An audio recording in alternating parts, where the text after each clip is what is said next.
What's up, everybody? I'm Simon Sabro, and today I got for y'all my top 10 manga recommendations for beginners. So before we jump into that, be sure to follow me on Instagram at Simon Sabro YT. The link for that will always be in the description. Also, be sure to leave a like, subscribe, hit the bell so you never miss an upload if you end up enjoying the video.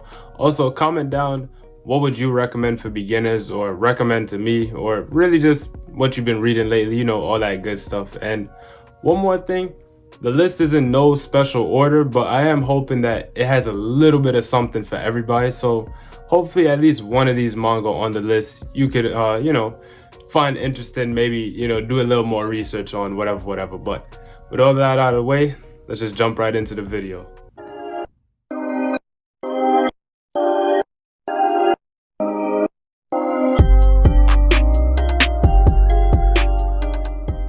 Alright, so the first manga on the list is one you've probably been hearing about lately, and that is Frieren Beyond Journey's End. Now, this is a fantasy manga. It's got magic, knights, demons, all that good stuff.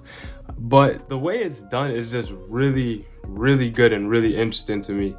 Now, I'm personally not too big a fan of fantasy manga, or fantasy stories in general, but this one, if you've ever seen To Your Eternity, it was a pretty big anime, I want to say in 2021. I want to say that's when it came out. This is very similar to it, where this character here, Frieren, is an elf with a really long lifespan, longer than the average human lifespan. But because of that, she values time very differently from everyone else. Like 10 years for her is, that's just a couple of days. But, for everyone else, 10 years, that's a long time.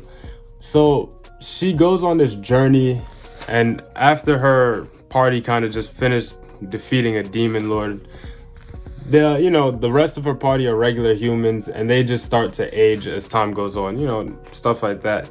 And she doesn't really understand it. Like, her teammates are like really old, and she'll be like, "Hey, I'll see you later," kind of thing, and they're like, "Yo, I ain't got that long to live," kind of thing. Now, just watching Frieren grow as a character, even in just this first volume, just seeing her, or just really learning more about her, as well as this character here who becomes an apprentice under Frieren, just watching the two of them really just go around the world learning magic and solving problems, it's really interesting. I believe it's 3 volumes out currently, and I'm very excited to read the rest of this. So definitely would recommend this for beginners. It's nothing too serious. Like, it has a really good story, it has really good characters, and I could see the story going a lot of different places. So would definitely recommend this. All right, so the next manga we got is Ajin Demi-Human. Now, this manga, it's a pretty dark one compared to Frieren, but this manga is set in a world where there are these things called demi-humans, which basically is an immortal human with a little bit of superpowers, but you'll learn more about that as the story goes on. Now, it is about this character here named Kai and his friend, Kei and Kai, sorry. But the art in here, I just want to say, is really, really good, honestly.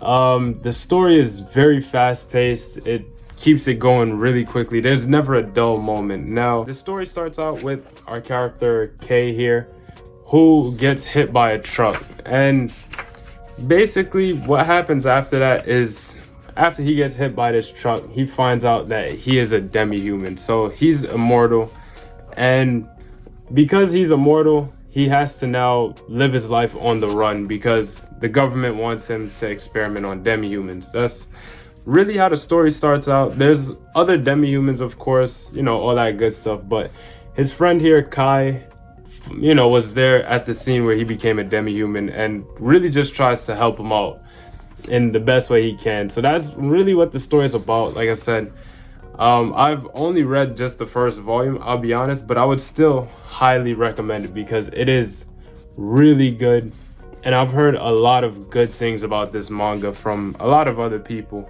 Now, once again, the art is really good. I've heard that the antagonist, the main antagonist later on, is one of a lot of people's favorite antagonists. I don't want to spend too much time on this because, like I said, I've only read just the first volume, but even with just this first volume, I would highly recommend it.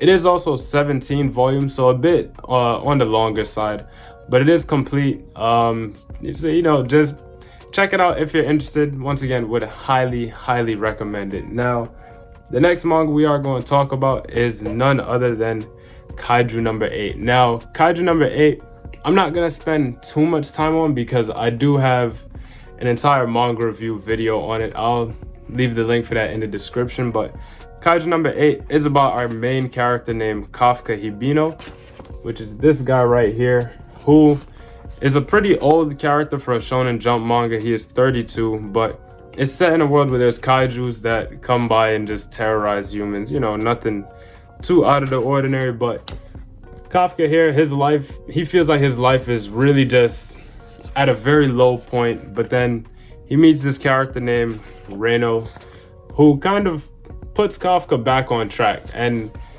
later in the volume, you find out that Kafka kind of ends up being part kaiju, and it's very similar. Like, the most I could compare it to is Attack on Titan. So if you have been keeping up with that, I know the final season part 2 it did just finish, but if you kind of want something to fill that space for you, Kaiju No.8 is definitely where it's at. It has fantastic art, fantastic characters. I am caught up with it on the Shonen Jump app, so it's really good. I'll be honest, it stayed good all the way throughout. Now, it does have 2 volumes out right now, so it's very easy to get your hands on. Once again, would highly recommend it. It's funny, it's got a lot of action, it's got everything in it really. So if you want to hear more about Kaiju No.8, once again, I do have a video on that. The link for that will be in the description down below. Now, the next one you've probably heard of, and that is Dr. Stone. Now,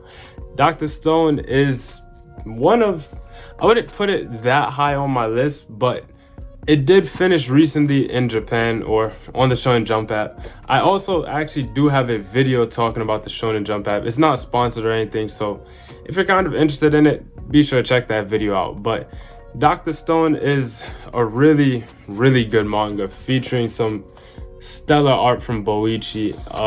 The story, if you've ever heard of Eyeshield 21, it's by the same person who wrote the story for that, and it is phenomenal all the way throughout, in my opinion. I personally love science, so that's also a good, you know, reason why I like it. But it's about our main character here, Senku, and the world gets set, or best way to put it is everybody on the world, on Earth, gets turned to stone, and Senku also got turned to stone, of course, but later on he comes out of the stone, like he breaks free, him and this character Taiju, and a bunch of other people around the world, but that's really who we're focusing on for the most part. But it's really just about Senku, who is a genius of a character trying to build civilization back from scratch. That's really what it's about.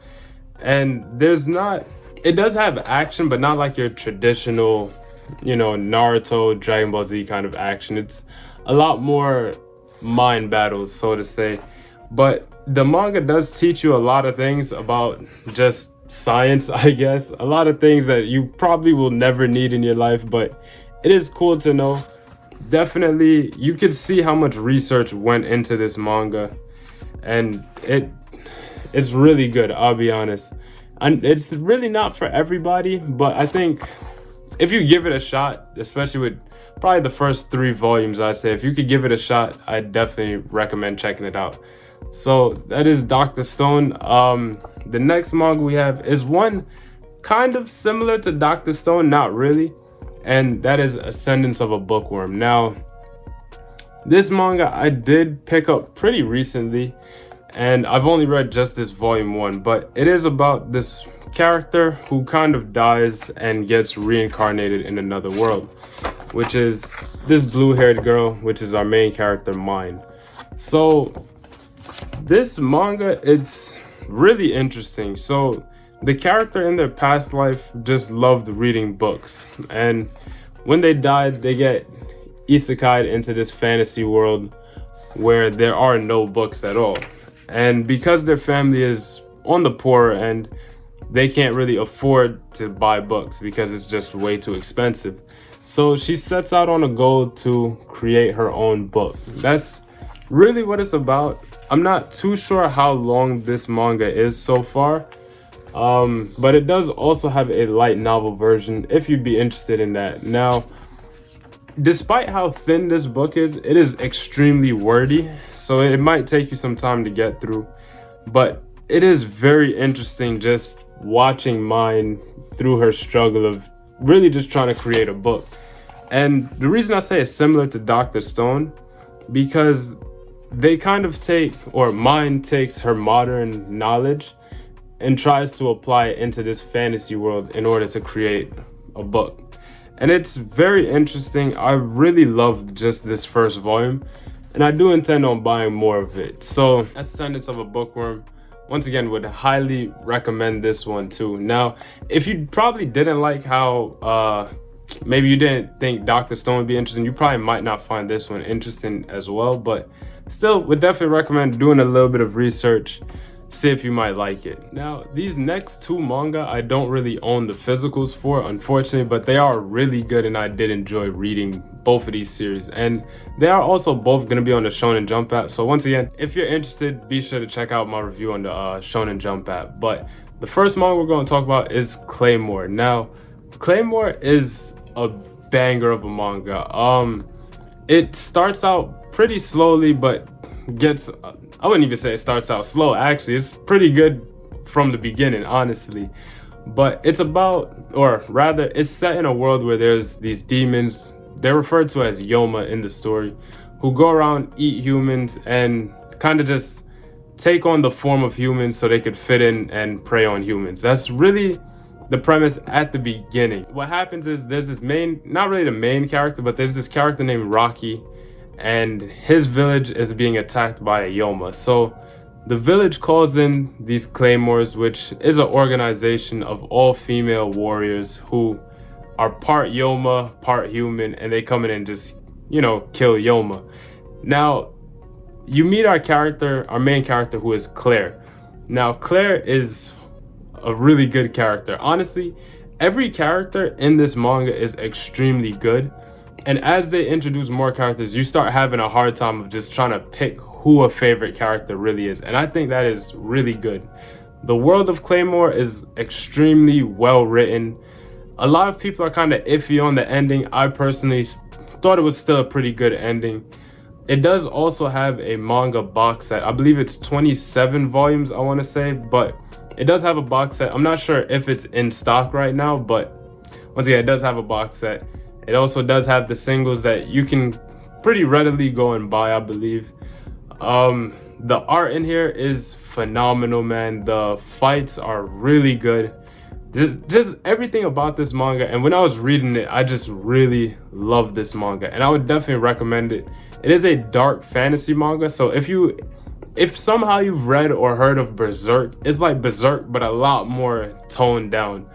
Really good. Once again, would highly recommend it for anybody. Next manga that I, once again, unfortunately do not own is Bakuman. Now, Bakuman is by the same duo that created Death Note. If you're familiar, then you're familiar, but Bakuman is about this main character named Mashiro, whose uncle is a mangaka, you know, a person that makes manga, but his uncle wasn't very successful, and his uncle also lost his life from overworking to try and create manga. But fast forward, this character Mashiro, he's really good at drawing, but he doesn't really have any dreams to do anything. He's just gonna live on the straight and narrow, just get a job and just live his life like that.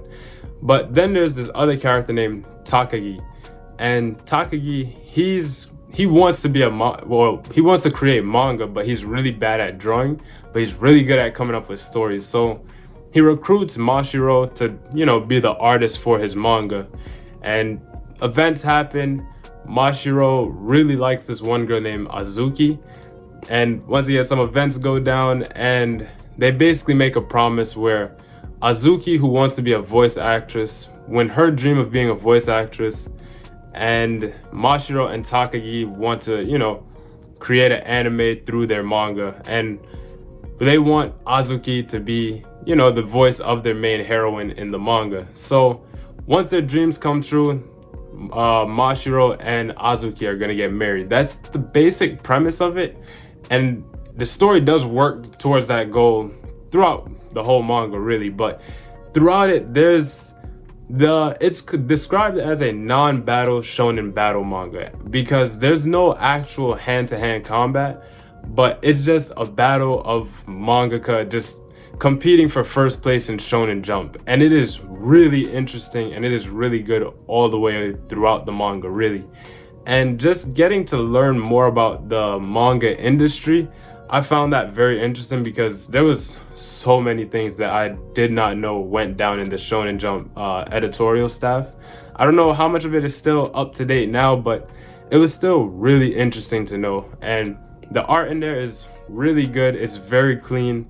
You get to watch these characters go from middle school all the way to like college years and beyond that. So it's a really good manga. It has a lot of slice of life elements, a lot of comedy, a lot of romance. It has everything, really. Once again, if you are interested in these, I don't own the physicals. I did read them on the Shonen Jump app. Once again, it is in the description if you want to hear more about the Shonen Jump app. But these next couple of manga I'm going to talk about are a bit more on the mature end. So if you want to, stick around for that, definitely stick around for that. These are really some of my favorites out of this list. Now, this next manga you've probably heard of, at least the anime, but it is Tokyo Ghoul. Now, Tokyo Ghoul, like I said, you may have heard of the anime. It is pretty big. I personally wasn't a fan of anime. I'd much rather the manga, but it's about our character here named Kaneki, who is really just not living a very interesting life. But what's more interesting than Kaneki is the world it's set in, where there's ghouls, which are man-eating monsters in a nutshell.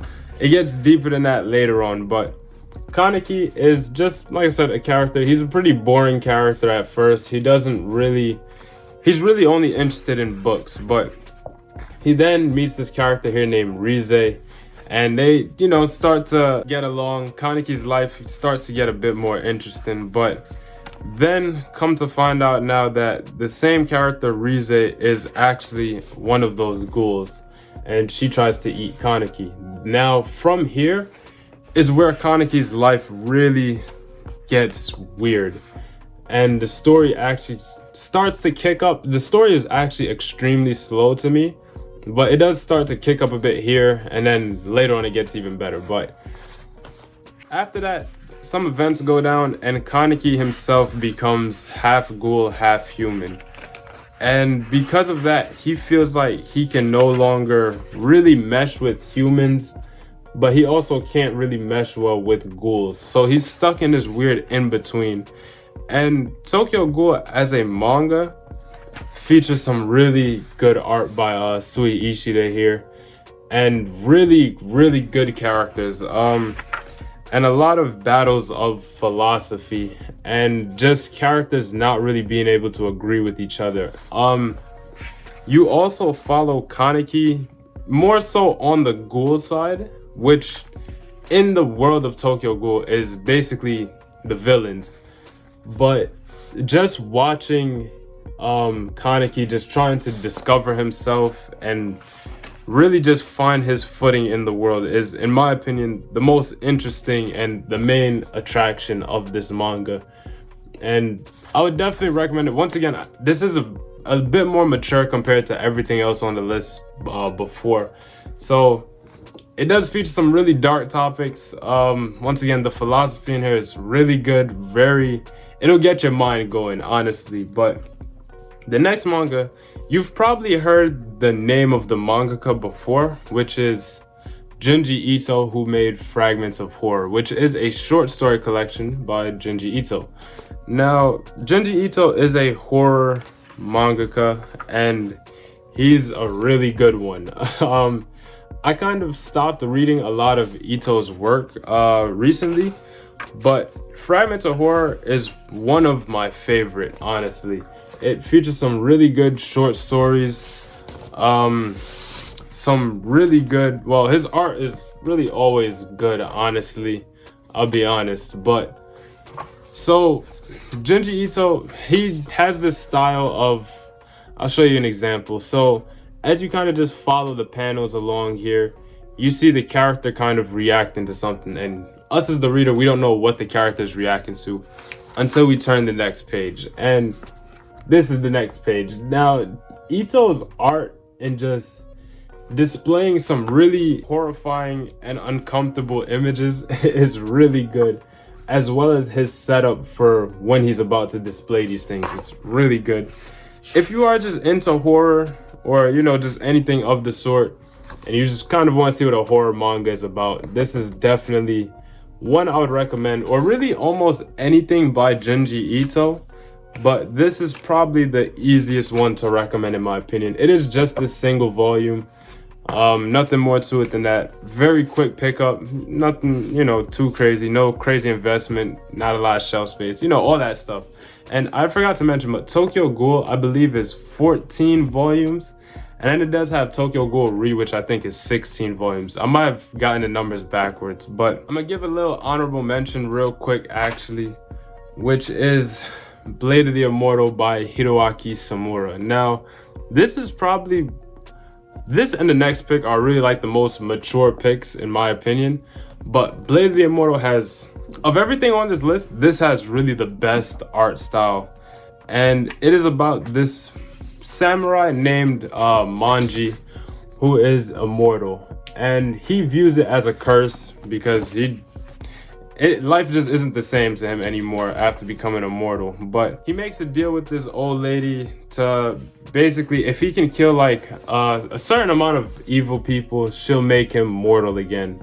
And there's also this girl whose not dream I guess, but her goal is to get revenge for her family. And so her and Manji just kind of team up. It just works out, and they just go around getting revenge and just doing cool stuff really. But like I said, the art in here is phenomenal. The fights, man, really good. Just like this panel or page right here is just one of the good ones. Another really good one right here is the art in here is just really good all around. And there's really not much to say about this manga, I'll be very honest with you, but very good. Now, the last pick is actually one of my favorites, honestly, and it is Solanin by Inio Asano. Now, this manga, it's a slice of life manga about our main character here named Meiko, who doesn't really have anything going on in her life. She's very apathetic. She doesn't have goals. She's very normal, you know. She's not like your Naruto's or anything with big aspirations or anything like that. And she has her boyfriend here, whose name I kind of forgot actually, Naruo.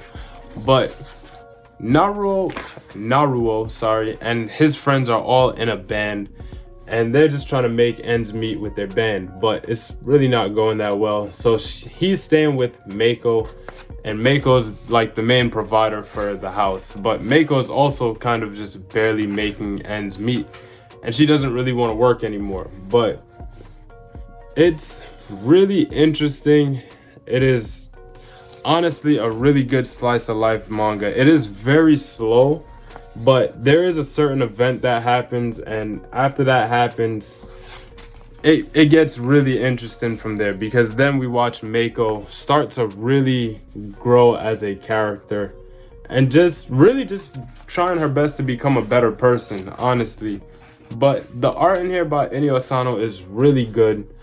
Really good. Not like how Blade of the Immortal was good, but like this, it feels more, I guess, realistic. I'm not really sure what's the best way to describe it, but the characters, they don't look all beautiful and all of that stuff. They just look real, kind of. Hopefully that makes sense. And there's really not too much to say about this manga, I'll be honest. I don't want to say go into it blind, but the less you know, really, there's not much you really can know, because you're just learning about the characters and their relationships with each other and their personal lives, their backstories, where they're trying to move forward to, all of that good stuff. But once again, this is a very mature and slow manga, and this is probably the one I would recommend the most of these mature manga, really. But that's really all from me, honestly. Once again, if you got any recommendations, leave them down. How did you feel about the manga I recommended? You think I maybe should have recommended something else? Maybe one of them you're not really messing with too much. Just how you feel, all of that stuff. And once again, also be sure to leave a like, subscribe, hit the bell so you never miss an upload, all that good stuff. But that's all from me. This is Simon Sabro signing out. I'll catch you on the next one.